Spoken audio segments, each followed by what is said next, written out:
Dan saudara, salah satu gereja di Kabupaten Tapanuli Tengah Sumatera Utara yang terdampak bencana banjir dan longsor berencana tetap melaksanakan ibadah Natal hari ini. Pelaksanaan ibadah Natal dilakukan di gereja yang kondisinya masih becek dan dikelilingi lumpur. Gereja HKBP Resort Tuka Hutana Bolon yang berada di Kecamatan Tuka, Kabupaten Tapanuli Tengah dijadwalkan tetap melaksanakan ibadah Natal. Di luar gereja, tanah masih berlumpur. Perayaan Natal di gereja kali ini dijadwalkan akan diikuti ratusan jemaat.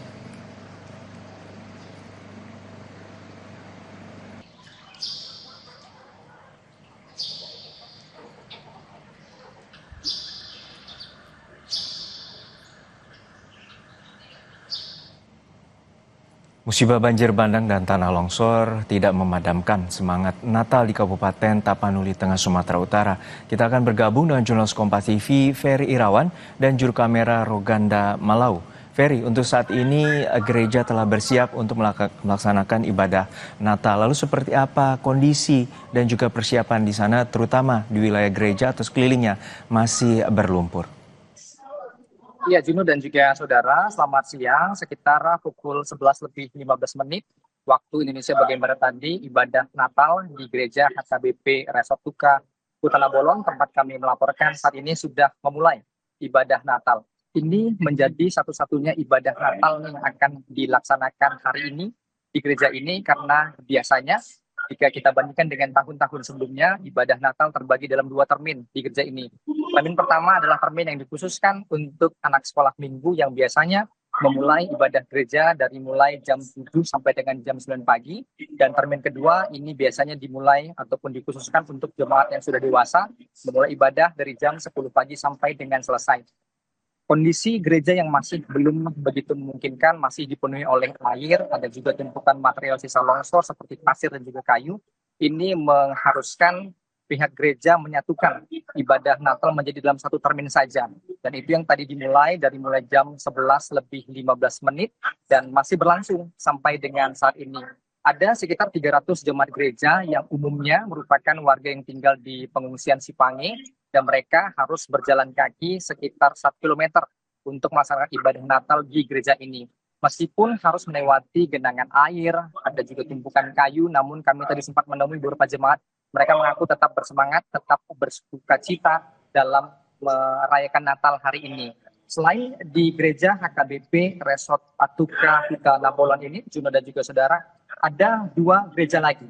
Letaknya berada di sebelah gereja HKBP Resort Tuka yang berjarak kurang dari 100 meter. Ada gereja HKI dan ada juga gereja GKPI. Mungkin jika terlihat di layar kaca Anda, juru kamera saya Roganda mau akan memperlihatkan jika terlihat ada tenda berwarna oranye, itu merupakan gereja GKPI yang semalam tidak ada aktivitas ibadah sama sekali di sana.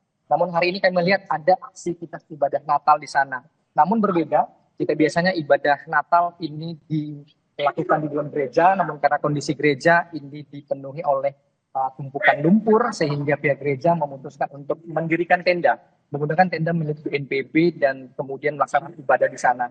Sama juga seperti yang terjadi ataupun berlangsung di gereja HKI, namun bedanya ibadah Natal di gereja HKI sama seperti yang ada di gereja HKBP Resort Tuka Hutana Bolon, dilaksanakan di dalam gereja karena kondisinya dapat digunakan seperti dengan gereja HKBP Resort Tuka Hutana Bolon juga.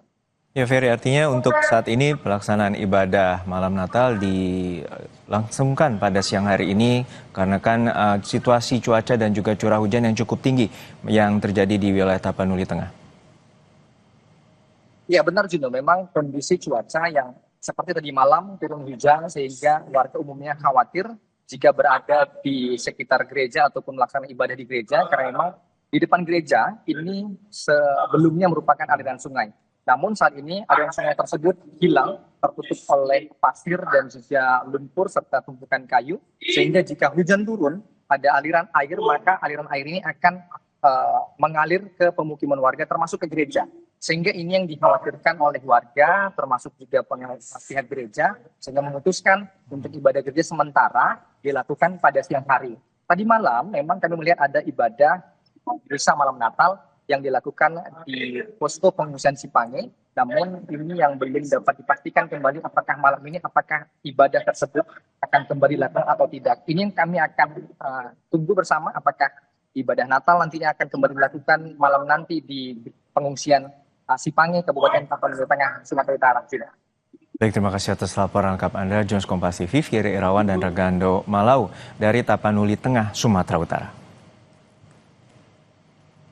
Pembangunan jembatan dan jalan di Kabupaten Bener Meriah Aceh di masa tanggap darurat terus dilakukan untuk memastikan jalur jalan dapat berfungsi walau sifatnya sementara.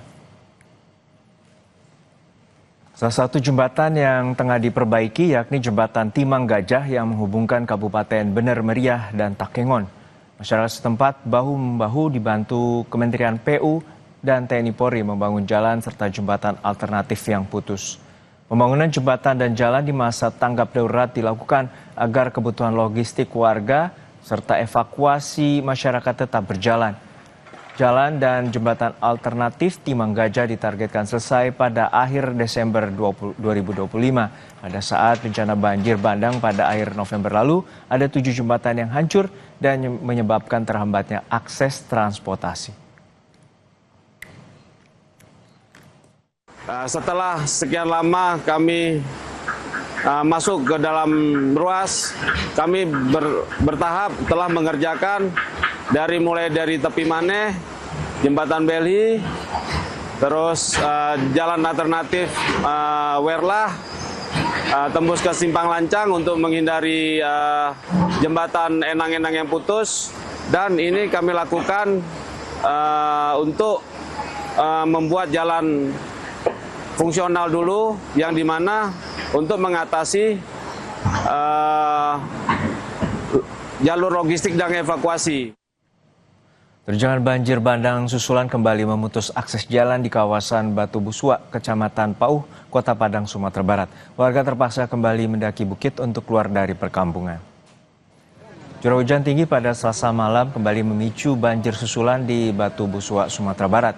Derasnya air Sungai Batang Kuranji kembali memutus akses jalan yang sebelumnya telah dibuat petugas gabungan.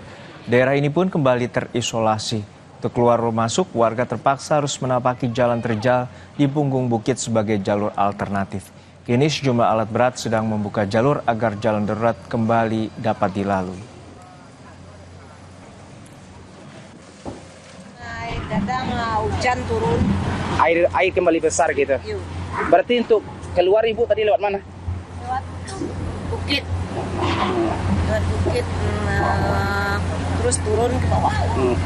Oh, jalan kaki. Iya, jalan kaki. Motornya di seberang.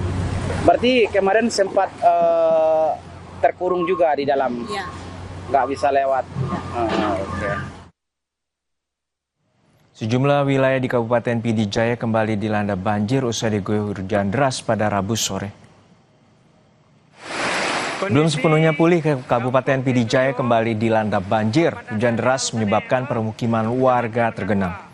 Banjir susulan membuat aktivitas warga kembali terganggu. Sejumlah kecamatan yang terendam, diantaranya Meredu, Merah 2, dan Bandar 2, Kabupaten Pidijaya.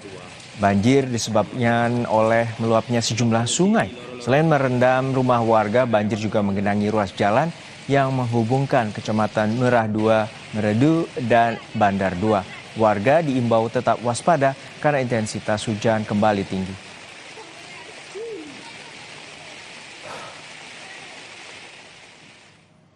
Jalan menuju 3 desa di Takengon, Kecamatan Bintang, Aceh Tengah terputus dan membuat jalur transportasi lumpuh. Akibatnya 3 desa terisolasi. 1 bulan pasca banjir bandang dan longsor, kawasan Aceh Tengah menjadi salah satu daerah yang paling terdampak. Jalan menuju 3 desa di pelosok desa tidak dapat dilalui kendaraan yang akan memberikan bantuan. Kondisinya cukup parah, mulai jalan terbelah, batu dan kayu menutup jalan dan menimbun rumah warga.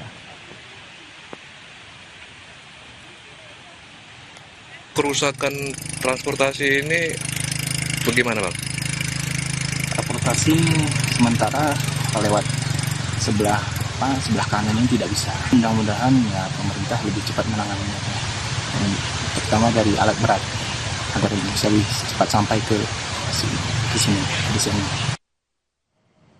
Usai jeda saudara, momen Natal dan Tahun Baru membawa berkat tersendiri bagi pengusaha hampers. Dengan ketekunan dan sentuhan kreativitas, seorang ibu rumah tangga merangkai hampers unik untuk hadiah Natal dan Tahun Baru.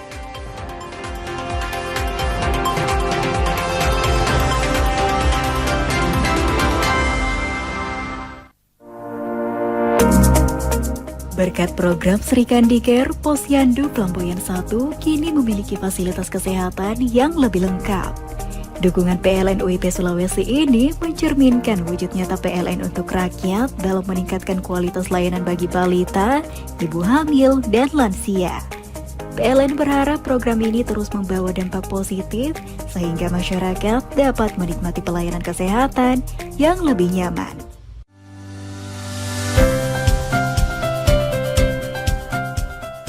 PLN UIP Sulawesi melaksanakan penanaman pohon di hutan Hulawa sebagai wujud komitmen PLN untuk rakyat dalam menghidupkan kembali lahan tidur.